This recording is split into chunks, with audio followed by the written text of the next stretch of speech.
దేవుని నామమునకు స్తోత్రం కలుగును గాక. ప్రకటన గ్రంథం యొక్క పలు విధాలైన బోధనలు అనేక చోట్ల వ్రాయబడి ఉండొచ్చు.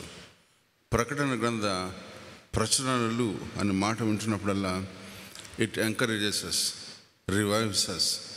మన జీవితంలో ఉజ్జీవాన్ని తీసుకుని వచ్చే ఈ అద్భుతమైన ప్రకటన గ్రంథము 4వ అధ్యాయము ఎంత ప్రాముఖ్యమైనదంటే, ప్రకటన గ్రంథం మొదటి 3 అధ్యాయాల్లోని ఆత్మీయత, ప్రకటన గ్రంథం మొదటి 3 అధ్యాయాల్లో సంఘాలకు ఉండే ఆ ఉత్తరాలు, ప్రకటన గ్రంథం మొదటి 3 అధ్యాయాల్లో చదువువాడును, గ్రహించువాడును, వినువాడును ఎంత ప్రాముఖ్యత సంతరించుకుందో, అదే రీతిగా 4వ అధ్యాయము ఈ 5వ అధ్యాయం, 4వ అధ్యాయము ఎంత వివరణగా చదివితే అంత base for the next 22 chapters.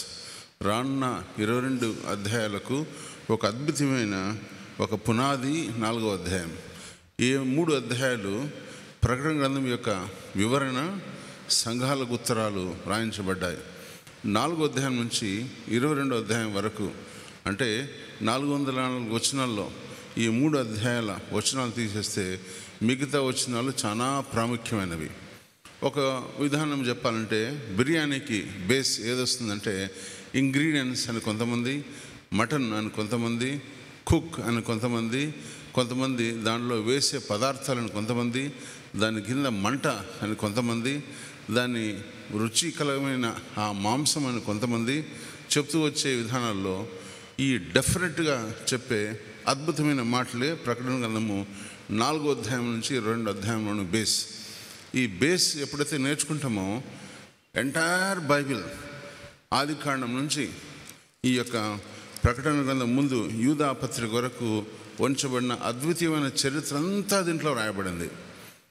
అసలు ప్రకటన గ్రంథము రానున్న 32 వారాల్లో చెప్దామనిపిస్తుంది. అంత తీవ్రత కలిగిన ప్రకటన గ్రంథం. దీని గురించి ఎందుకు సంఘం మర్చిపోయిందని చాలా ఆలోచించాను. ఎందుకు నేను వస్తూనే ప్రారంభించలేదని బాధపడినాను. ఎందుకంటే దీని గురించి ఆలోచన అందరికీ తెలియపరచబడాలి. దీనిలోని ఆత్మీయత ఎంత మధురమైందంటే, ఇది ప్రతి వచనము చాలా ఇంపార్టెంట్. చదివిన వాక్య భాగంలోని మాట, 4వ అధ్యాయము మొదటి వచనంలో మాట, ఇదిగో ఈ సంగతులు జరిగిన తర్వాత నేను చూడగా, అదిగో పరలోకం నుండి ఒక తలుపు తెరబడి నుండి మరియు నేను మొదటి వినిన స్వరము బుర్రలోని వలె నాతో వింటిని. ఆ మాట్లాడువాడు ఏమన్నాడు చూడండి, ఇక్కడికి ఎక్కిరమ్ము అని అన్నాడు. ఇక మీద జరగవలసినది వాటిని నీకు కనపరచదను. గమనించండి, ఆత్మవశుడై పద్మాస్ ద్వీపంలో పడవేయబడిన ఈ యొక్క యోహాను భక్తుడు యేసుక్రీస్తుతో పాటు నడిచిన ఒక చరిత్ర ఉంది. యేసుక్రీస్తుతో పాటు 300 సంవత్సరాల చరిత్రలో ఎన్నో గుణపాఠాలు నేర్చుకున్నాడు. ఎందుకంటే he is one of the bosom man to Jesus.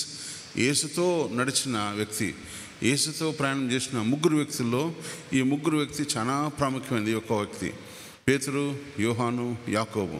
ఈ 3 వ్యక్తులు ప్రభుతో నడిచారు, ప్రభుతో ఉన్నారు. ఆయన ఆత్మవశుడై తండ్రితో మాట్లాడినప్పుడల్లా వీళ్ళు పక్కన ఉన్నారు. తర్వాత గమనించండి, గెత్సేమనే తోటలో అతి దగ్గరగా ఉండిన శిష్యులు, ఆ తర్వాత రూపాంతరం కొండ మీద అతి దగ్గరగా ఉన్న శిష్యులు, ఆయన సముద్రం మీద నడుస్తున్నప్పుడు అతి దగ్గరగా ఉన్న శిష్యులు, ఆయన గాలి తుఫాను గద్దిస్తున్నప్పుడు అతి దగ్గరగా ఉన్న శిష్యులు. ఇంత అద్భుతమైన చరిత్ర కలిగినప్పుడు పేతురైనా నేను వెనక్కి వెళ్ళిపోతా అన్నాడు, కానీ యోహాను భక్తుని యొక్క దర్శనము చాలా గొప్పది. అందుకని 12 మంది శిష్యుల చరిత్రలో యోహాను న్యాచురల్ డెత్ అయ్యాడు. యోహాను ప్రకటన గ్రంథంకి వెళ్ళి పద్మాస్ ద్వీపానికి వెళ్ళి ఈ కొరేష్ రాజు కాదు, ఈ యొక్క డెమెట్రియస్ రాజు శిక్షించినప్పుడు అక్కడ వెళ్ళి ప్రభుతో బతిమలాడాడు. ప్రభువా, నేను తిరిగా వచ్చి ఒక సేవ చేయాలనుకున్నానంటే ఏడి అంటే ఆఫ్టర్ డెత్ ఆఫ్ క్రైస్ట్ 92 నుంచి 95 వరకు 96 వరకు తిరిగా ఆయన పరిచర్యలో ముందు కొనసాగి ఆయన వచ్చి పరిచర్య చేసి ఆయన చనిపోయాడు. అంటే కొలసి పట్టణంలో ఎఫెసు సంఘంలో ఆయన పరిచర్య చేశాడు. ఇంత గొప్ప చరిత్ర ఉన్న యోహాను భక్తుడు ఆయన రాసిన 5 పుస్తకాలు, యోహాను సువార్త, మొదటి యోహాను, రెండవ యోహాను, మూడవ యోహాను, అథవాతరుగాక ఈ ప్రకటన గ్రంథం యొక్క ప్రచురణలు. ఈ 5 పుస్తకాలు రాసిన ఒకే ఒక్క శిష్యుడు ఈ యోహాను భక్తుడు. కాబట్టి ఆయన రాసిన చరిత్రలోని అద్భుతమైన పాట చూస్తున్నప్పుడు ఈ యోహాను గ్రంథము, యోహాను పుస్తకము వ్రాయించబడ్డ పుస్తకం. 66 పుస్తకాల్లో ఈ పుస్తకం యొక్క ప్రాముఖ్యత ఎంతో గొప్పది. ఆ తర్వాత 3 ఖండాలు, ఐరోపా, ఆసియా, ఆఫ్రికా 3 ఖండాల్లో ప్రాముఖ్యమైన ఈ వచనాల్లో చేకూరించిన 40 మంది ప్రవక్తలతో చేకూర్చబడిన ప్రకటన గ్రంథం. కానీ బైబిల్ పుస్తకం. కానీ Bible is a book of books అని ఒక మాట అంటారు. దానికి ఇవ్వబడిన పేరు.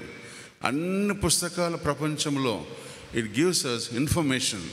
అంటే ప్రపంచంలో ప్రతి పుస్తకము మీకు ఒక విషయ సూచిక, ఒక వివరణ తెలియపరుస్తుంది. కానీ బైబిల్ మాత్రమే మన జీవితాన్ని ట్రాన్స్ఫార్మ్ చేస్తుంది అంటాడు ఒక భక్తుడు. అంటే English, Bible is the only book in the Bible in the world. All the books in the world give us information, but Bible makes a person a transformation. మన జీవితాలను మార్పు నిందించుటకు బైబిల్ ఉపయోగపడుతుందనే మాట చెప్తూ వస్తున్నాడు. కాబట్టి ఈ మొదటి అధ్యాయంలో ఆసక్తి కలిగి చదువువాడును, వినువాడును, దాన్ని గ్రహించేవాడును శక్తి కలిగి బిడ్డలుగా ముందుకెళ్తారని మాట జ్ఞాపకం చేస్తున్నాడు. అందుకని మొదటి అధ్యాయం 3వ వచనంలో చదువువారును, వినువారును, గైకొని వారును, అది మూయబడిన గ్రంథంగా చెప్పబడింది. దానియేలు గ్రంథము 12వ అధ్యాయము 9వ వచనంలో తెరవబడిన గ్రంథంగా చెప్పబడింది. ప్రకటన గ్రంథం 22వ అధ్యాయం 10వ వచనంలో. కాబట్టి ఈ ఆత్మీయతను సంతరించుకున్నప్పుడు ఇట్స్ ప్రారంభముల పుస్తకము అంటారు. అంటే ప్రారంభాల పుస్తకము, ఆదికాండం, మూయబడిన అంటే చివరి పుస్తకం, ముగింపు గ్రంథము ఈ యొక్క ప్రకటన గ్రంథం. సైతాను తన కుయుక్తితో అది ఎప్పుడు కూడా ఎదురు రాదు. ఈ మధ్యకాలంలో సముద్రంలో చేపలు బయటకు రావడం, ఈ మధ్యకాలంలో దాని పేరు చెప్తారా? మీరు ఎక్కడైనా పేపర్లు చదివిండొచ్చు. ఈ మధ్యకాలంలో బయటికి ప్రింట్స్ వచ్చాయి. ఇది వ్రాయబడిన మాట చెప్తున్నా. ప్రకటన గ్రంథం 13వ అధ్యాయము 1వ వచనంలో సముద్రం నుంచి ఒక ఘట సర్పము రాబోతున్నదని. ఈ ఘట సర్పం పేరే మైథిలాన్ అనే పేరు వచ్చింది. ఈ మైథిలాన్ అనే పేరు బైబిల్లో ఎప్పుడో రాశారు. అంటే ఇవన్నీ రాకడకు సూచనలు. రాజ్యం మీదకి రాజ్యం, జనం మీదకి జనం, సంఘ కాపులను హింసిస్తూ చంపుతూ మేము సేవ చేస్తున్నామనే దినాలు. నిన్నటి దినం పొగడాల ప్రవీణ్ గారు ఆయన చంపి మేము కూడా ఒక పరిచయం చేస్తున్నామనే ఒక మాట. అసలు ఎవరు ఆయన చంపారు అనే మాట దీర్ఘదర్శి చూస్తే అసలు ఆయన చంపింది వేరేవారు కాదు, తన తోటి సహోదరులే పొందక చంపారని ఒక నానుడి. కానీ దాని గురించిన వివరణలు ఇంకా తెలియపరచబడతాయి. కాబట్టి ఈ అంత్యదినాల్లో మనం జీవిస్తున్నప్పుడు అంత్యదినాల పుస్తకం చదవడం ఎంతో ప్రాముఖ్యమైనది. ఒక వ్యక్తి పెళ్లి కుమారుడిగా సిద్ధపడి తన రాబో దినాల్లో నేను పెళ్లి చేసుకుంటున్నాను అన్నప్పుడు పెళ్లి గురించిన ఆలోచనలు కలిగి ఉంటాడు. ఎత్తబడే సంఘము దేవుని రాకడ కొరకు సిద్ధపాటై తన గురించిన ముస్తాబన సంఘంగా ఉండాలని ప్రభు కోరుకుంటున్నాడు. కానీ అందుకని ఎత్తబడే సంఘంలో మనం ఉంటున్నామా? అసలు సంఘం ఎత్తబడుతుందా? సంఘం ఎత్తబడే దినాల్లో నీవు నేను ఉంటున్నామా? విడబడిన కుటుంబంగా ఉంటున్నామా? మధ్యాకాశంలో ఉంటామా? ఆ పద్మాసద్వీపంలో ఉంటామా? ఆ యొక్క 3వ ఆకాశంలో ఉంటామా? ఇవన్నీ చూస్తున్నప్పుడు ఏది అగోచరం కానీ ఈ యొక్క కలిబిలి దానికి ఒక స్వస్తి చెప్పాలంటే యూ మస్ట్ రీడ్ ప్రకటన గ్రంథం. చదవడం నేర్చుకుందాం. చదివినప్పుడు దానిలోని ఆత్మీయత మనకు బోధించబడుతుంది. అందుకనే ఈ కుయుక్తి కలిగిన సైతాను మనుషులను మోసపుచ్చుటకు పలుపులు విధాలుగా తీసుకుని వెళ్తూ ఉంటాడు. గమనించండి. ఐఎమ్ హ్యాపీ జోనథాన్ సియా మెన్స్ ఫెలోషిప్ వారు తలపెట్టిన ఈ పరిచర్య ఏమంటారు బైబిల్ స్టడీలో కొన్నిసార్లు బైబిల్ స్టడీ ముగించబడినప్పుడు అది ముగించబడిందా? Okay, they finished, they give prizes. ముగించబడినప్పుడు వివరణలోకి వెళ్తున్నామా?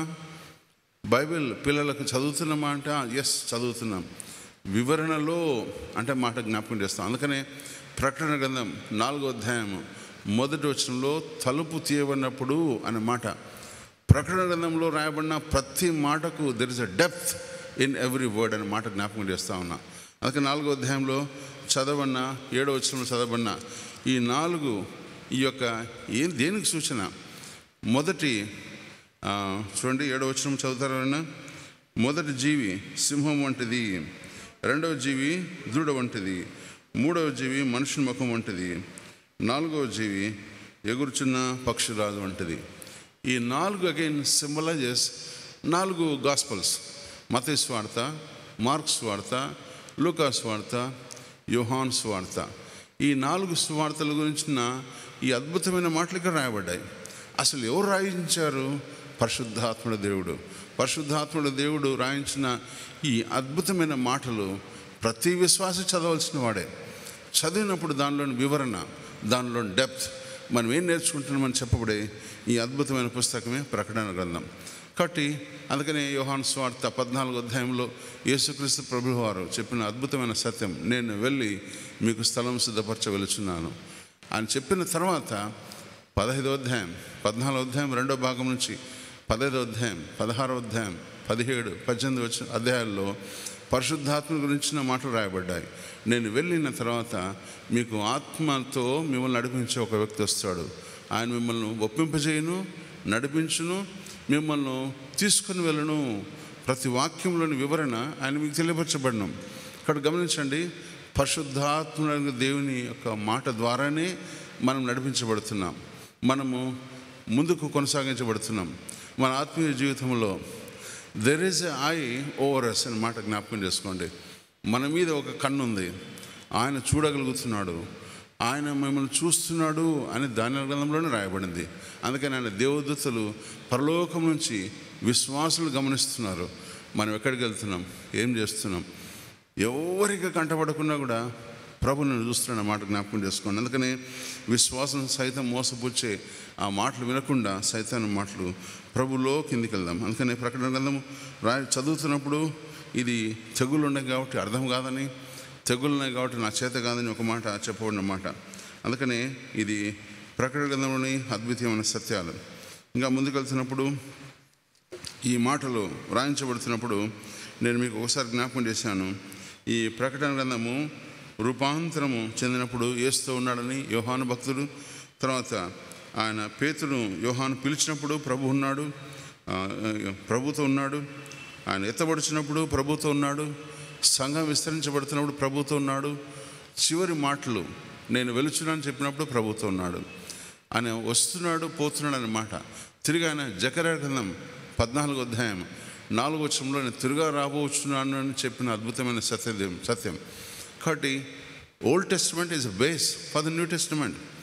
ఈ న్యూ టెస్టిమెంట్లోనే అద్భుతమైన సత్యాలు మనం చేసుకుంటూ ముందుకెళ్దాం. అందుకనే ఇది ప్రవచనాత్మక గ్రంథం, ప్రపంచంలో ఒకటే ఒక పుస్తకం ఈ అద్భుత సత్యాన్ని. అందుకనే ఈ యొక్క విశిష్టమైన గ్రంథం అనే మాట జ్ఞాపకం చేస్తున్నాం.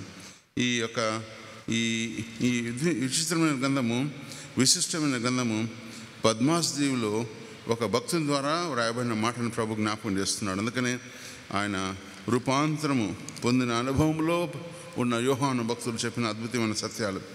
అందుకని ఈ 22 అధ్యాయాలకు వివరణ ఒకసారి చెప్పాను. 22 అధ్యాయాల్లో ఏ రీతిగా ఆయన గురించిన ప్రకటన రాయబడ్డాయి, ఈ యొక్క వర్గీకరణ, మహిమా స్వరూపిణి యొక్క విశిష్టమైన మాటలు, సంఘములకు ఉత్తరాలు. 4వ అధ్యాయం నుంచి ఏం రాయబడ్డాయంటే, 4వ అధ్యాయం నుంచి పరలోకంతో మనకుండే సహవాసం. ఎప్పుడైనా చూసారా? పరలోక సహవాసం ఎక్కడుందంటే 4వ అధ్యాయం నుంచి ప్రారంభించబడుతుంది. అందుకని 22వ అధ్యాయంలో చెప్పబడింది ప్రభుతో సహవాసం. జీవజల ఊటలుండే ఆ దేవుడు అక్కడ ఉన్నాడు.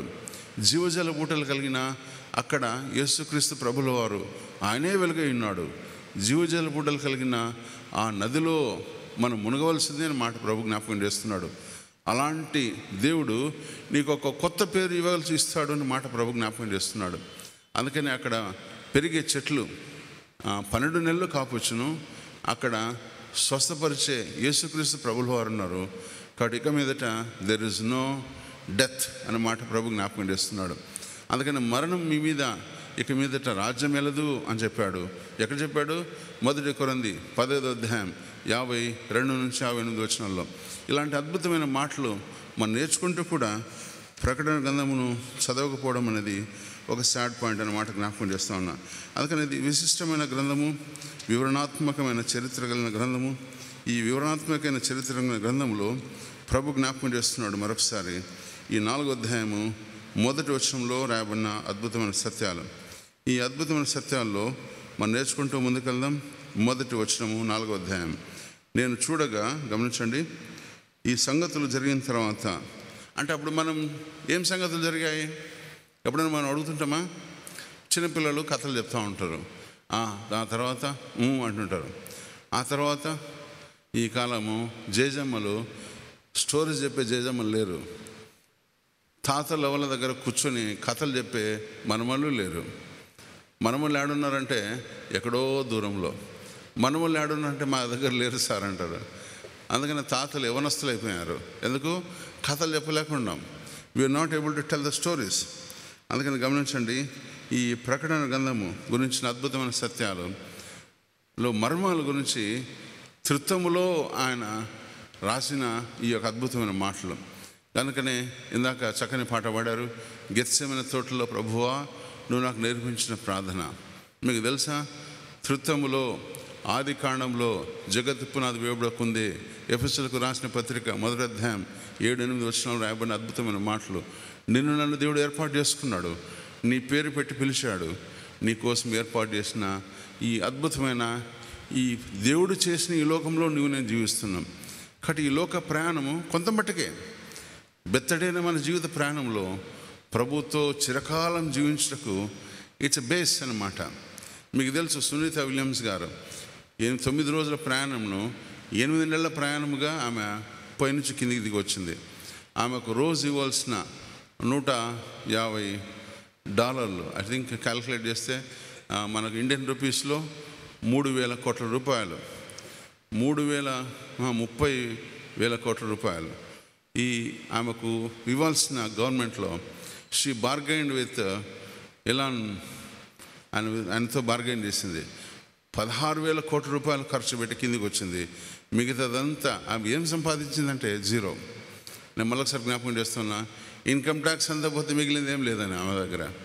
కానీ ఏం సంపాదించింది? దేవుని యొక్క అద్భుతమైన సృష్టిని చూడగలిగింది. అందుకని ఆయనతో ఉండే విల్మోర్ చెప్పిన ఒక సాక్ష్యము, I could able to read the word, దేవుని వాక్యాన్ని చదివి ఆయనలో పాటు జీవించి నేర్చుకున్నాను, సృష్టి అద్భుతాన్ని చూడగలిగాను. ఎంత దూరం ఉన్నారు వాళ్ళు ఏమైనా తెలుసా మీకు సార్? ఇంకా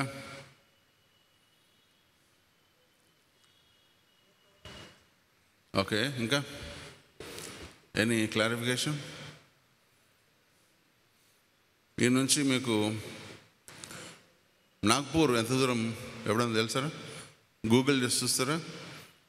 లేదంటే ఢిల్లీ ఎంత దూరం? 2000, okay, 600. It may be a fact. But fact is వాళ్ళు ఇక్కడ నుంచి హైదరాబాద్ ఎంత దూరం? 210 kilometers according to the old ఏమంటారు బ్యాస్టన్ రోడ్, పాత బస్ స్టాండ్ రాయి పెట్టుకుంటే. వాళ్ళు ఉండే దూరము 400 కిలోమీటర్లు మాత్రమే. 400 కిలోమీటర్ల దూరం ఉంటేనే గాలి ఆడకుండా వాళ్ళకు. అంటే మనకి గాలి ఎప్పుడు ఆడుతుంది? నిన్ను విసిరి వేస్తే ఒక ఒక ఒక 60 కిలోమీటర్స్, 60 కిలోమీటర్ల వెతపడికి ఆకాశం వస్తుంది. మీరు ఎప్పుడైనా ఫ్లైట్ ఎక్కినప్పుడు చూడండి, గమనించండి. ఫ్లైట్లో నాకు అప్పుడప్పుడు అనిపిస్తుంది. అందుకనే I ask the committee, please give me permission. Will take people by flight to Delhi, by flight to Singapore, by flight to Chennai. అప్పుడు ఫ్లైట్లో మీరు ఆకాశాన్ని చూడగలుగుతారు. ఆకాశం మీద ఫ్లైట్ పోతుంది. అప్పుడు ఆకాశం ఎట్లా కనిపిస్తుంది తెలుసా? కింద మనము ఆకాశం మీద పోతున్నప్పుడు it's like a pitch bright.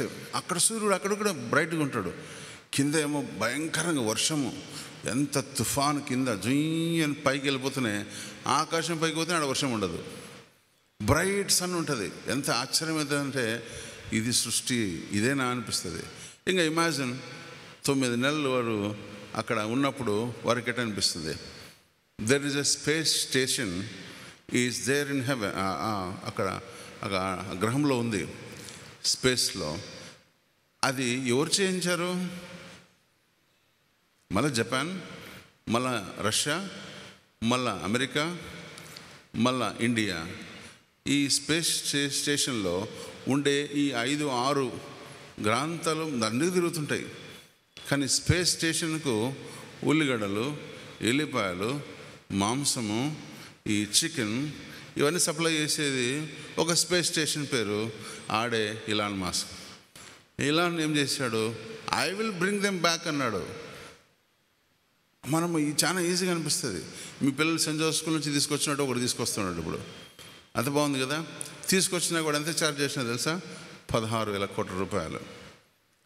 ఇప్పుడు మనం అనుకోవచ్చు, అరే 2025 ఇప్పుడు ప్రారంభించబడింది.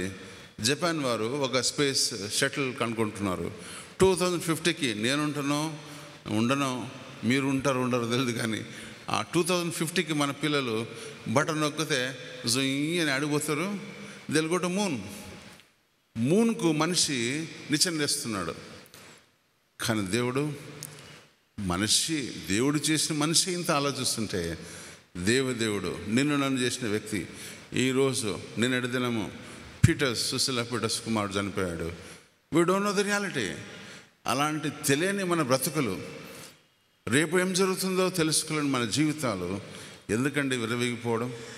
ఈ విర్రవీగడం మానేసి ప్రభువును కొనియాడి నేర్చుకున్నప్పుడు మాత్రమే దేవుడు ఆశీర్వదిస్తాడు. అందుకనే ప్రభు అంటున్నాడు, నిన్న నేడు రేపు ఏకరీతిగా ఉండే సర్వాధికారి దేవుణ్ణి ఆరాధించే బిడ్డలుగా ఉన్నప్పుడు నీ జీవితము పదిలమర్చబడుతుంది, నీ జీవితము ఆశీర్వదింపబడుతుంది, నీ జీవితము ప్రభువుతో. అందుకని సియోనులో నిన్ను చూచుటకు ఇష్టపడే యెహోవా దేవుడు.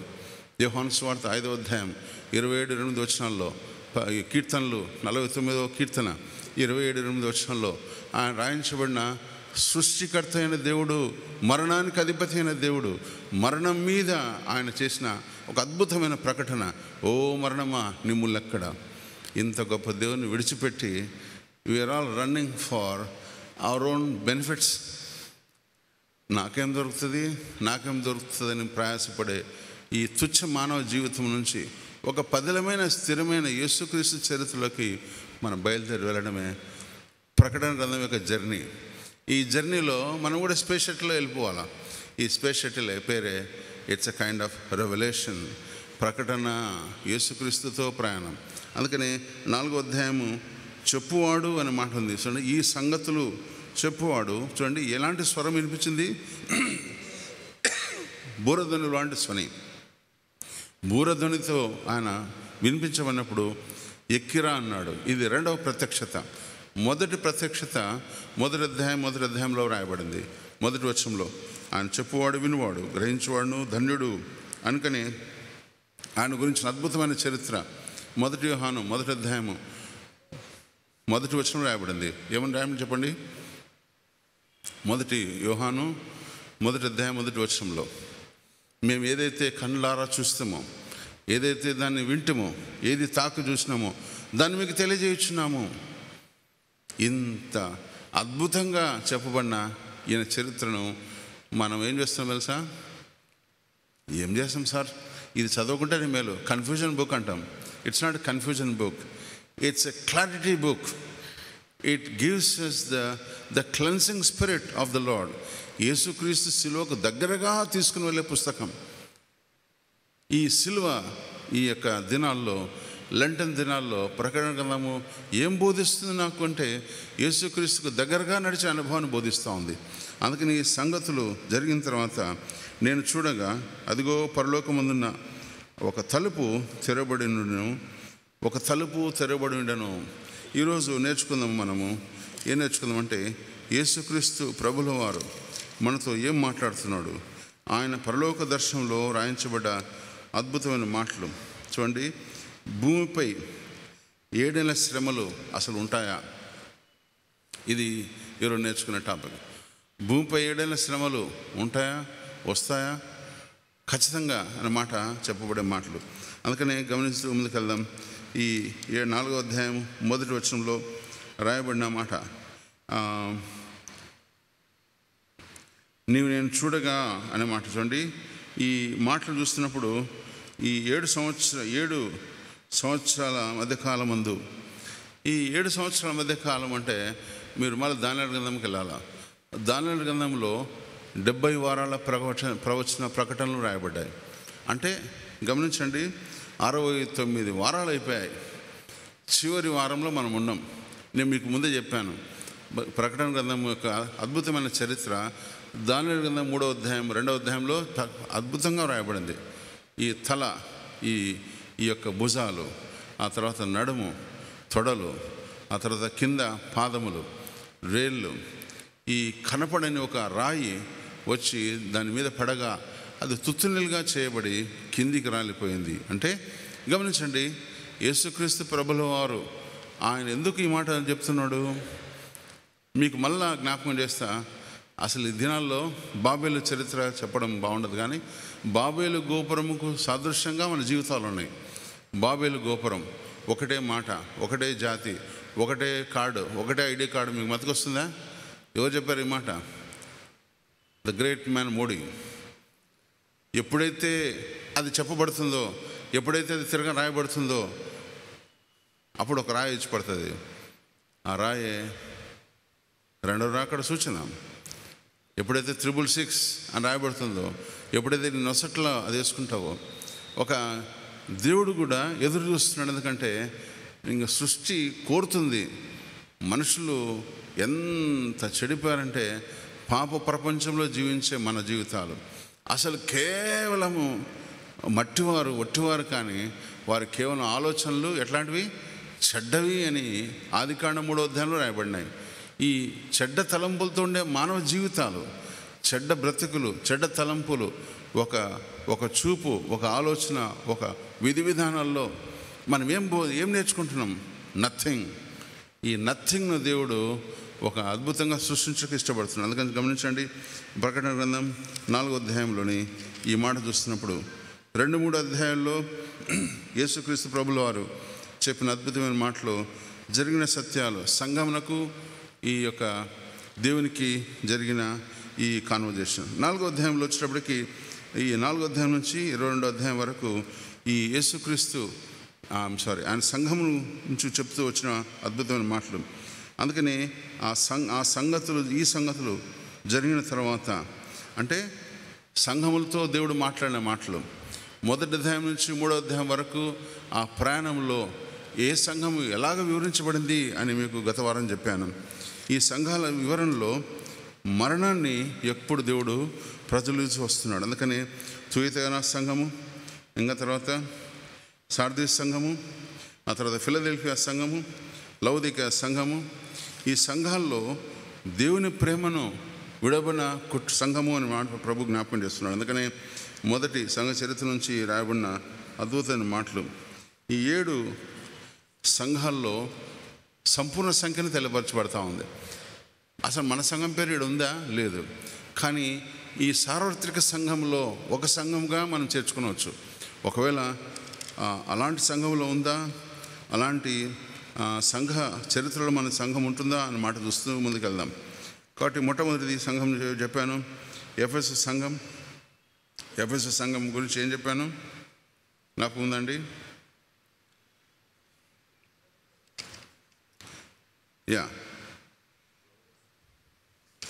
Yes, thank you sir. Ephesus సంఘము బాగా చెప్పారు.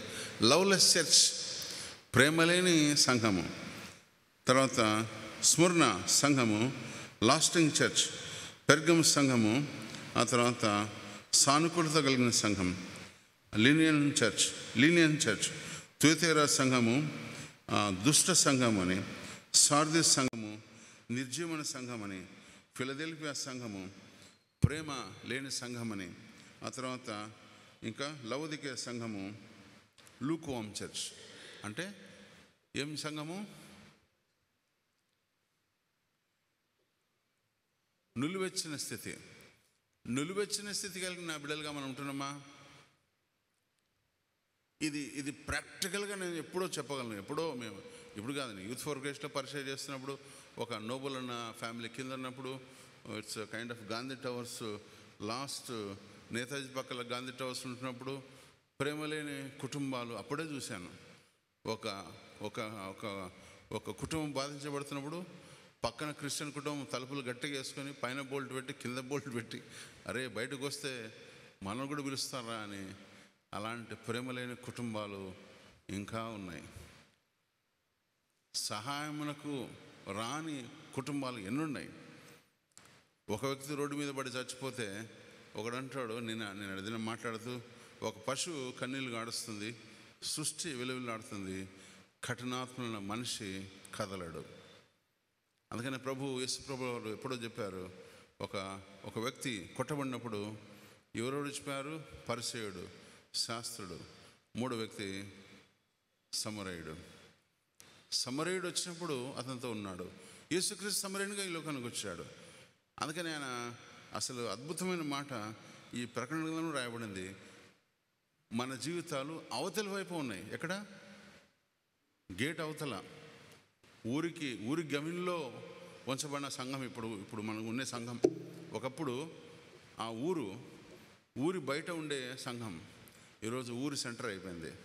ఊరి బయట ఉండే ఎస్టీబీసీ కాలేజీ ఈరోజు ఊరికి మధ్యలో అయింది.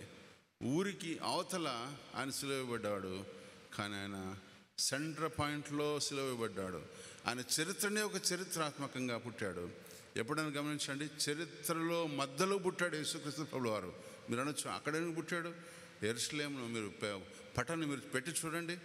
యెరూషలేమును ఫ్లాట్గా పెడితే ప్రపంచ పటాన్ని, యెరూషలేం మధ్యలో టెల్ అవీవ్ ఆఫ్ ఇజ్రాయెల్ ఆ పట్టణం కింద మీరు చేయబెట్టి చూడండి, ప్రపంచ పట్టణం నిలబడుతుంది. అంటే నేను అంటున్నా, God is Born in the centre of the world. ప్రపంచం మధ్యలో పుట్టాడు. ఈరోజు మీకు తెలియబడే ఈ ఇరాక్ ఆ తర్వాత ఆ ప్రాంతములో 7 సంఘాలు ఉంచబడ్డాయి. ఈరోజు మనం పోగలుగుతామా? పోలేము. ఎందుకంటే అవి ముస్లిం కంట్రీస్లో ఉండబడే సంఘాలు. ఓకే, గమనిద్దాం. ఈ 4వ అధ్యాయంలో ముందుకెళ్దాం. ఈ పెళ్లి ఒప్పందాలు మనం చేస్తుంటాం తెలుసా? పెళ్ళైన వారందరూ పెళ్లి ఒప్పందాలు మన జ్ఞాపకం ఉండేవి లేదు, నాకు తెలియదు. కానీ ఏమి ఒప్పందాలు చేశాం? ఏదో పాస్టర్ వాళ్ళ కింద చేశాం. అసలు పెళ్ళే నాకు ఒక వ్యక్తి నా దగ్గరకు వచ్చి అంటున్నాడు, సార్ ఈ ముందే చెప్పింటే కొంచెం ప్రాక్టీస్ చేసింది కదా సార్ అంటాడు. ఎందుకు? ఆ ప్రాక్టీస్ చేసే మాటలు పాస్టర్గా సరిగా రావు కాబట్టి. ఎందుకు? ఆ చెప్పబడుతున్నప్పుడు మేమే బుక్ చూసి చెప్తాం. ఆ బుక్ చూసి చెప్పే ప్రకటనలో ఈ ప్రామిసెస్ ఎందుకు నేర్పిస్తారంటే, so that you will stand on the promises. మనం పాట పాడుతుంటాం, standing on the promises of Christ my king. దేవుడు నీకు నాకు ఇచ్చిన వాగ్దానము సజీవమైన జీవము గల సంఘములో ముస్తాబై దేవుని రాకడొకరికి ఎదురు చూసే సంఘంగా ఉందా? అందుకని చూడండి, ఆ సంగతులు జరిగిన తర్వాత నేను చూడగా ఇదిగో పరలోకమందు ఒక తలుపు తెరబడినను, మరియు నేను మొదట వినిన స్వరము బూరధను వలె నాతో మాట్లాడటం వింటిని. ఆ మాట్లాడిన వాడు ఏమన్నాడు? ఇక్కడికి ఎక్కిరమ్ము. ఒకవేళ మీకు మళ్ళా నీ ఆది కాండంలోకి తీసుకుని వెళ్తా. ఆది కాండంలో ఒక వ్యక్తి కలగన్నాడు. ఆయన పేరు చెప్తారా? ఎవరండి? యాకోబు కలగన్నాడు. యాకోబు కలగన తర్వాత మీకు ఇక్కడ జ్ఞాపకం వస్తుందా? యాకోబు నిచ్చెన మీద దేవదూతలు ఎక్కుచూ దిగుచుండరి. అక్కడ పైన వాడు ఏం చెప్పాడు? ఎక్కిరమ్ము అన్నాడు. ప్రభు మనుషులతో చెప్పే ఒకటే మాట, ఎక్కిరా, జస్ట్ కమ్ టు మీ. ప్రయాసపడి భావించిన సమస్తమైన నా యొద్దకు రండి. ఆయన ఎక్కడ పోయినా రండి ఎందుకంటే పాప ప్రపంచమైన ఈ లోకంలో నువ్వు బతకలేవు. పాప ప్రపంచమైన ఈ లోకంలో నీ చేత కాదు బ్రతకనీక. కానీ మనం ఏం చేస్తాం తెలుసా? నా 5.5 సెంటు నేను 20-30 ఇంకా నేను ఫ్యాన్ వేసుకున్నా. ఇప్పుడు మాకు పుట్టి కొట్టి ఇండ్లు కట్టిస్తున్నారు, మేము ఉంటామో పోతామో, అసలు ఇంట్లో చేరలేపడి నేను బతుకుతాం లేదో అది ఒకసారి డౌట్ వస్తుంది. అంటే మన జీవితాలు బెత్తడంతవి. అసలు మన ప్రయాణము మనకే జీవితం, ఇట్స్ నాట్ పర్మనెంట్. అలాంటి జీవిత విధానంలో అద్వితీయ సత్యదేవుడు పరలోకంలో నీకు స్వాస్థ్యంగా ఇచ్చే పరలోకాన్ని ఇస్తున్నాడంటే ఆ లవ్ లెటర్ మనం ఎందుకు చదవాలా అని ప్రభు జ్ఞాపకం చేస్తున్నాం. చూడండి 4వ అధ్యాయంలో బ్రైడ్ గ్రూమ్ పెళ్లి ఒప్పందంలో చేసుకున్న మాటలు పాతకాలంలో ఈ యూదయ చరిత్రలో, ఇశ్రాయేల్ వారి చరిత్రలో ఎంగేజ్మెంట్ ఈజ్ ఫుల్ మ్యారేజ్. అందుకని చూసారా, యేసుక్రీస్తు ప్రభుల వారు యోసేపుతో యొక్క ప్రధానము చేయబడిన తర్వాత అన్నమాట. ప్రధానము చేయబడిన తర్వాత అంటే ప్రధానం చేసింది ఇంకా ఫుల్ అయిపోయింది. ప్రధానం చేయబడిన తర్వాత 1 సంవత్సరం గ్యాప్ ఇస్తారు. ఎందుకు గ్యాప్ ఇస్తారు? సిద్ధపాటు కొరకు. ఈ యొక్క స్త్రీ తన పవిత్రతను కాపాడుకుంటూ ఏ రీతిగా నేను నా ముందున్న ప్రభువుతో, నా ముందున్న భర్తతో ఏ రీతిగా సంసారం చేయాలా అనే ఆలోచనలో సిద్ధపాటు కలిగి కుటుంబస్తులు ముందుకెళ్తూ ఉంటారు. దాని వెనక అన్నీ ఉన్నాయి. ఏమున్నాయి? డబ్బు సంపాదించుకోవడము, పెళ్ళికి సిద్ధపాటు ముందుకు పోవడము, ఇవన్నీ పోవడం. అందుకని పెళ్ళి ఎవరు చేస్తారు పాతకాలంలో అంటే పెళ్లి కుమార్తె వారే చేస్తారు. సిద్ధపాటు కలిగి పెళ్లి చేస్తూ ముందుకెళ్తారు. కానీ ఈ ఎంగేజ్మెంట్ రోజు ఈ కాలంలో ఒక మాట మర్చిపోయారు. సుజాతమ్మ వారి కుమార్తె వివాహంలో కూడా మర్చిపోయారు. నా బిడ్డ వివాహంలో మర్చిపోయిన ఒక మాట చెప్తా. ఏం మాట చెప్పండి? ఇప్పుడు మతికేయాలి నాకు. పెద్దలు Abraham sir, Sadgunam sir, Krishnavar sir, Chandranna sir, మీరు చెప్పండి, మీ బిడ్డల వివాహం అప్పుడు ఏం చేశారు? ఏమో సార్ అయిపోయింది, ఓకే, ఎందుకు మతి చేస్తాను? ఏమ్మా? ఓలి అనేది మర్చిపోయారు. మన ఓలి ఏమన్నా ఇప్పుడు మన అడ్వకేట్ మాదన్న సార్ చెప్పవచ్చు. ఎందుకంటే వాడుకలో కొన్ని ఏరియాస్లో అది ఇంకా ఉంది. ఏం చేస్తారు సార్? ఏమంటారు? ఓలి ఉందా? మళ్ళీ ఎందుకు మాకు లేదు? అంటే అడిగితే చెప్తారా? ఉందా? మీరు 5,000 తీసుకున్నారు. ఓలీ అనే మాటకు పాలిష్ కొట్టేశారు. ఇప్పుడు తుస్పాట్ పాలిష్. ఏం పాలిష్? నువ్వు అడగొద్దు, నేను అడగొద్దు. ఓలీ లేకుండా, కానీ ఖర్చు అనే మాట దాన్ని పాలిష్ చేసి పడేశారు. ఈ ఓలీ ఇచ్చిన తర్వాత యేసుక్రీస్తు ప్రభుల వారు తన స్వరక్తం ఇచ్చి నిన్ను కొని, నిన్ను ఒక సార్థకమైన సంఘంలో పెట్టి, నిన్ను ఆయన ఒక ఏర్పాటు చేసుకొని ఆయన ముద్ర వేసి ఎఫెసీయులకు రాసిన పత్రిక 1వ అధ్యాయంలో ఆయన చేసిన మాట, నిన్ను ఆయన స్వరక్తం ఇచ్చి కొని, నీవు ఆయన రక్తం చేత కొనబడిన బిడ్డగా ముద్రించి పరిశుద్ధాత్మ శక్తి చేత ఏర్పాటు చేయబడిన తర్వాత నీవు ఆయన కొరకు ముద్రించబడిన సంఘంగా ఉండి నీ పవిత్రతను కాపాడుకుంటూ సంఘములో ఉంటూ ఆత్మ సహవాసంలో పెంచాల్సిన విశ్వాసిగా నీవు నేను మనమేం చేస్తాం తెలుసా? ఓలి పుచ్చుకొని ప్రధానము చేయబడి ప్రభువుతో నడవకుండా మళ్ళీ మాట పాత నిబంధనలకు వెళ్తా ఉన్నాం. చెట్ల కింద, పుట్టల కింద కనపడినంతో నీ ఇష్టం వచ్చినట్టు నీవు శయనించి, నీవు వ్యభిచారము చేసి, నీవు ప్రభువుతో కాక నీ ప్రవర్తనను కోల్పోయి, నీ పవిత్రతను కోల్పోయి, నీ వ్యభిచారణలాగా ముద్ర వేసుకొని ప్రభు సన్నిధానం నిలబడితే నిన్ను అసహించుకొని నీ మీద ఉమ్ము వేయటకి ఇష్టపడే సంఘంగా ఉంటున్నావా? అందుకని నేను చెప్పిన మాట, నీవు ఎలాంటి సంఘంగా ఉంటున్నావు? యు ఆర్ బికమ్ లీనెంట్ సంఘం, యు ఆర్ బికమ్ కాంప్రమైజింగ్ సంఘం. ప్రభువుతో నువ్వు కట్టబడిన బిడ్డగా ఉండకుండా నువ్వేం చేస్తున్నావు తెలుసా? ఇష్టం వచ్చినట్టు తిరిగి. అందుకనే అద్భుతమైన మాట రాయబడింది కొత్త నిబంధనలో, మనము మన ఇష్టం వచ్చినట్టు తిరిగి స్వకీయమైన దురాశ చేత ఈడబడిన వాడై, మరలు గొల్పడిన వాడై, ప్రభుకు దూరంగా జీవించి దేవునికి వ్యతిరేకమైన కార్యాలు చేస్తూ అసహ్యమైన తలంపులు, అసహ్యమైన మాటలతో మన జీవితాన్ని నింపుకొని ప్రభుకు దూరంగా ఉంటూ నేను క్రీస్తు బిడ్డని చెప్పుకుంటే మనకెంత సిగ్గుండాలా అని ప్రభు చెప్పే మాట. అందుకని అంటున్నాడు, అద్వైత సంఘంలో ఉంటూ హోషేయ గ్రంథంలో ఆయన ఒక మాట చెప్పాడు, నేను నిన్ను ప్రధానము చేసుకుంటుని. నిన్ను ప్రధానము చేసుకున్న తర్వాత నువ్వు ఏ రీతిగా ఉండాలా? నీకు ఓలి ఇచ్చిన తర్వాత నువ్వు ఏ రీతిగా ఉండాలా? నీకు ముద్రించి నీ బిడ్డని వివాహం చేసుకున్న మాట. ఎందుకంటే ఆ వివాహం చేసుకున్న మాట తర్వాత వారు మార్చుకుంటారు. ఎంగేజ్మెంట్లో దిల్ ఎక్స్చేంజ్ క్లోత్స్. అందుకని పర్టికులర్గా మన సంఘాలు ఎంగేజ్మెంట్ చేస్తున్నప్పుడు ఏం చేస్తారు? బట్టలు తెస్తారు, ఇంకా చాలా ప్రతి దాంట్లో ఒక నిపుణత ఉంది. పాస్టర్లకు మాకు టైం ఇవ్వరు. ఎందుకు ఇవ్వరు? 5 నిమిషాలు చెప్పు సార్ చాలే అంటారు. మేమే ప్రసంగాలు చేస్తే, నేను మళ్ళీ చెప్తాను కదా, బట్టల విషయంలో, బంగారు విషయంలో, మీ ఇత్తడి విషయంలో, మీ తీసుకొచ్చిన వస్తువుల విషయంలో ప్రసంగాలే చేస్తే దట్స్ కాల్డ్ రక్షణ వాక్యము. ఎందుకేం సార్ పొద్దున్న లేచాను సార్, మాకు ఇదే పని. ప్రతి దాని నుంచి ఆత్మీయతను చూసేదే సంఘ కాపర్ల పని. అందుకనే ఈ ఆత్మీయతను తెలియపరిచేదే ఈ అద్భుతమైన మాట. వివాహ ఒప్పందంలో నీకు ఓలికలిచ్చిన తర్వాత ప్రకటనలు చేస్తూ ఉంటారు. ఎందుకు ప్రకటనలు చేస్తారు? 3 ప్రకటనలు చెప్పండి. సరే, ప్రకటనలు అయిన తర్వాత పెళ్ళి తాళిబొట్ట ముందు పాస్టర్ గారు ఏమని అడుగుతారు? ఇంకా సెలవు అంటారు. అంతకుముందు ఒక మాట అడుగుతారు. ఏమని అడుగుతారు? అయ్యా నో అబ్జెక్షన్, చేతి చూపించండి. ప్రభు చేయబోయేది ఇదే రేపు. మిస్టర్ జీవన్ అంటే నేను ముందుకు వస్తాను.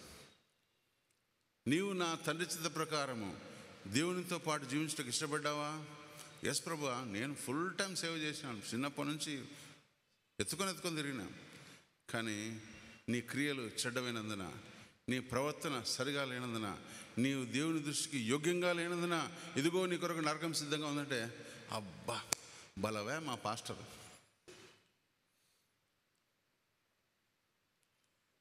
నీవు నేను లెక్క అప్పచెప్పవలసింది 2 కొరింథీ 5వ అధ్యాయం 10వ వచనంలో, ప్రతి శరీరము తప్పించుకొనకుండా ఆయన న్యాయపీఠంలో నిలబడినప్పుడు నీవు నేను లెక్క అప్పచెప్పవలసిన సమయం వచ్చినప్పుడు, are you ready to face the judgement?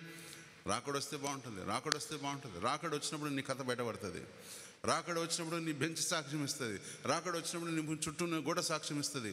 వీడు చర్చికి వస్తున్నాడు కానీ బైబిలే దర్శలే. ఎవరు చెప్తారు? నీ బెంచే. వీడు చర్చికి వస్తున్నాడు కానీ ఎప్పుడు వీడు మెసేజ్ అయినలా ఎవరు చెప్తారు? నీ రాయి చెప్తుంది. అందుకనే ప్రభు అన్నాడు, యెరూషలేములో ఆయన జయప్రవేశం చేస్తున్నప్పుడు ఏమన్నాడు తెలుసా? మీరు ఊరకుంటే ఈ రాళ్ళు కేకలేస్తాయి. నేనే నా దేవుని అడిగితే పరలోక సైన్య సమూహమును పంపించి వీళ్ళు నాశనం చేయరా? గెత్సేమనే తోటలో యేసుక్రీస్తు చెప్పిన మాటలు, ఆయన మాటలే ధ్యానిస్తాం. ఆయన మాటలోని ఆత్మీయత, ఆయన మాటల్లోని యొక్క confidence that you are a believer. దేవునితో సంవత్సరం ముందుకుంటకు ఇష్టపడదాం. అందుకని చూడండి, నీవు ప్రభువుతో ఉండకు ఇష్టపడే బిడ్డగా ఉంటున్నావా? అందుకనే ప్రభు అంటున్నాడు, ఆయన రాకడ కొరకు నువ్వు ఉంటే జాగ్రత్త పడాలా, నిన్ను సరి చేసుకున్నాలా, నీవు సరి చేసుకొని ఆదరణకర్త అయిన యేసుక్రీస్తు ఈసారి నీ కోసం ఎలాగొస్తున్నాడు? మరలా పొత్తిగొడ్డలతో చుట్టబడిన శిశువులు కాసువార్త 2వ అధ్యాయం 14వ వచనంలో ఏమన్నది? సర్వోన్నతమైన స్థలంలో దేవునికి మహిమ, ఆయనకి ఇష్టమైన మనుషులకు భూమి మీద. ఇలాంటి వార్తలు ఏమి రావు. అందుకనే రాయించి పెట్టాడు. చదవకుంటే నీ ఇష్టం. మనం ఈజీగా చెప్పే మాటలు ఏం తెలుసా? చెప్తాను మళ్ళీ, మీరే చెప్పండి. నాకంటే మీరే తెలియమంతులు. చెప్పండి సార్. నాకు తెలియదు, మా పాస్టర్ చెప్పలే, నేను చదువుదామంటే నా పిల్లడు బుక్ దాచిపెట్టినాడు, వస్తుంటే ఆటోకి డబ్బులు లేకుండా చందా వేద్దామంటే జోయి బుర్రపడింది. భలే మాటలు. ఈ తెలివి ఎవరు ఇచ్చారు? స్కూల్లో మనం టీచర్స్ మీద ఏం చెప్తాం? మేము కూడా చెప్పొచ్చినాం, ఇంత దూరం వచ్చినాం మేము కూడా. ఆ మాటలు ప్రభు దగ్గర చెప్పలేం. ప్రభు అంటున్నాడు, సరి చేసుకోండి. He will give you judgement.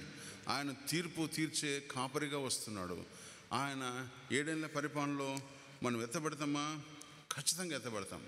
అందుకని ఖచ్చితంగా ఎత్తబడుతున్నప్పుడు ఆయన 14 చెప్పాడు.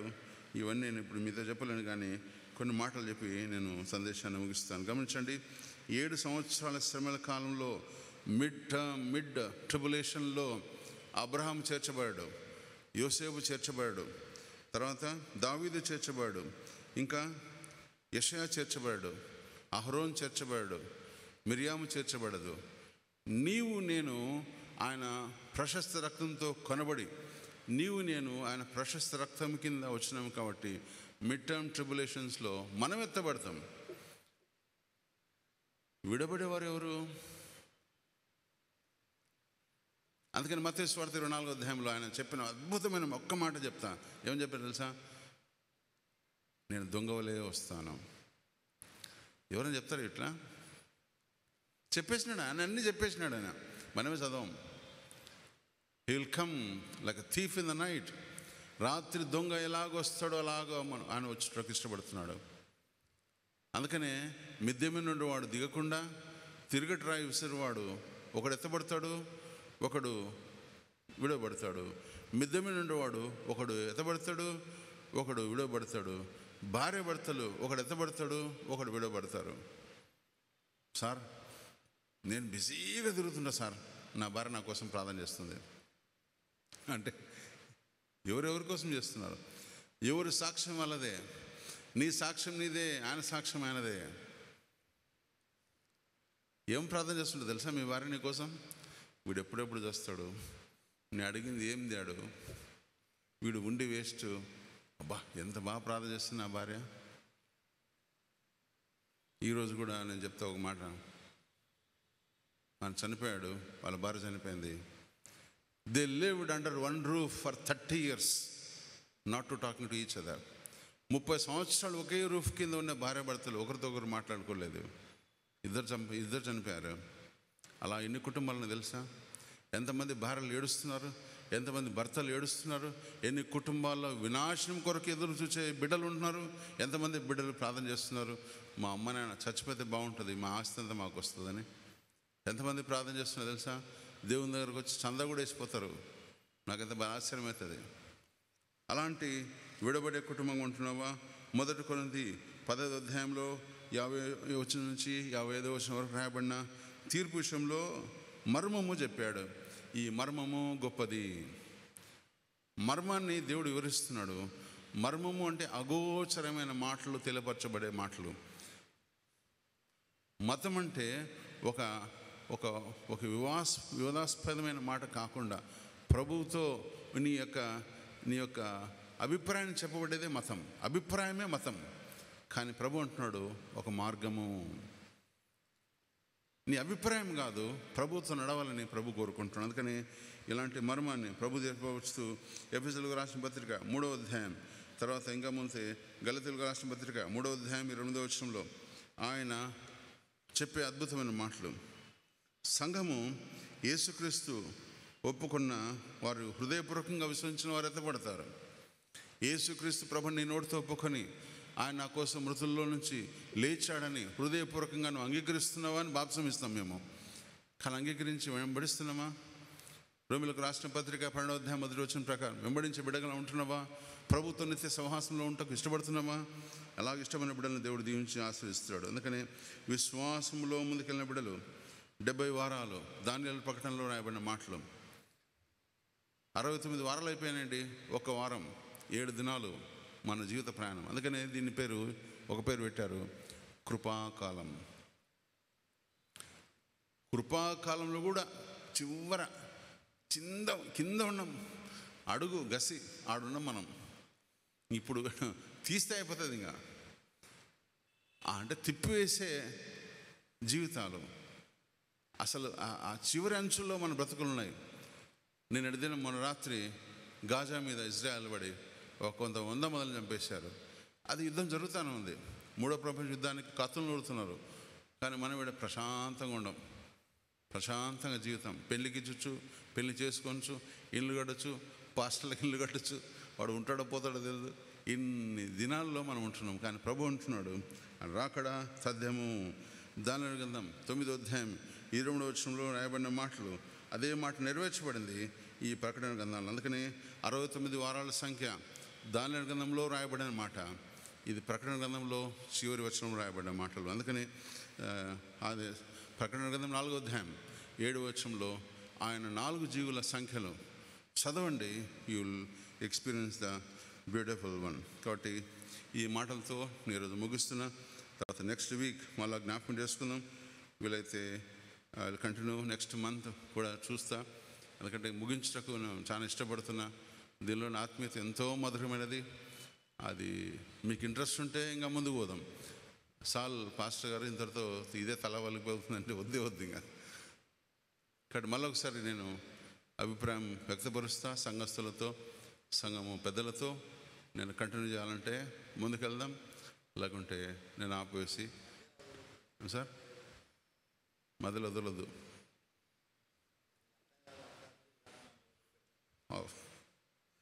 సరే, మన మధ్యలో ఉండే పెద్దలు ఒక పాట ఒకటకు మాదన్న గారు రావాల్సిందిగా కోరుకొంచున్నాం. గొంతు లేదా సార్? ఎవరు పాడతారు పాట? ఎవరైనా పాడతారా? Anybody, one person. ఆ తర్వాత పెద్దలు ప్రదీప్ గారు ప్రార్థన చేస్తారు. ఎవరు లేని పక్షంలో ప్రదీప్ సార్ గారు ప్రార్థన చేస్తారు. ఆశ్రమంతో ఈ కార్యక్రమం ముగించుకున్నాం. సద్గుణం సార్ గారు పాట పాడతారు. ఆ తర్వాత ప్రదీప్ సార్ గారి క్లోజింగ్ ప్రేయర్, సంఘ కాపరి ఆశ్రమంతో కార్యక్రమం ముగించుకున్నాం.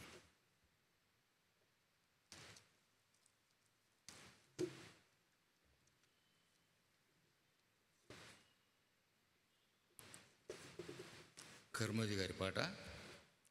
నీవు లేని రోజు అసలు రోజే కాదయా, నీవు లేని బ్రతుకు అసలు బ్రతుకే కాదయా, నీవు లేని రోజు అసలు రోజే కాదయా, నీవు లేని బ్రతుకు అసలు బ్రతుకే కాదయా, నీవే లేకపోతే నేనసలే లేనయ్యా, నీవే లేకపోతే నేనసలే లేనయ్యా, నీవు లేని రోజు అసలు రోజే కాదయా, నీవు లేని బ్రతుకు అసలు బ్రతుకే కాదయా.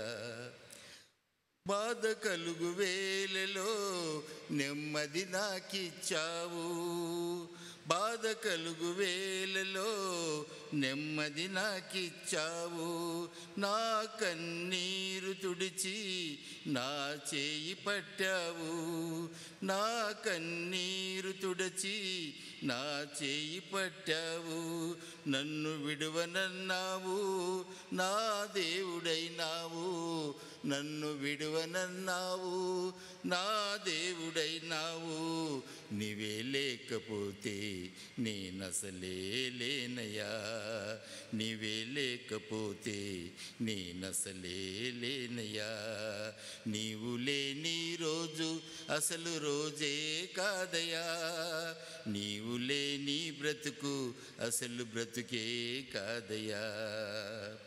ఈనాటి నా స్థితి నీవు నాకు ఇచ్చినదే, నేను కలిగి ఉన్నవన్నీ నీదు కృపావరములే, ఈనాటి నా స్థితి నీవు నాకు ఇచ్చినదే, నేను కలిగి ఉన్నవన్నీ నీదు కృపాభాగ్యమే, నీవు నా సొత్తన్నావు కృపాక్షేమమిచ్చావు, నీవు నా సొత్తన్నావు కృపాక్షేమమిచ్చావు, నీవే లేకపోతే నేనసలే లేనయ్యా, నీవే లేకపోతే నేనసలే లేనయ్యా, నీవు లేని రోజు అసలు రోజే కాదయా, నీవు లేని బ్రతుకు అసలు బ్రతుకే కాదయా, నీవు లేని రోజు అసలు రోజే కాదయా, నీవు లేని బ్రతుకు అసలు బ్రతుకే కాదయా, నీవే లేకపోతే నేనసలే లేనయ్యా, నీవే లేకపోతే నేనసలే లేనయ్యా.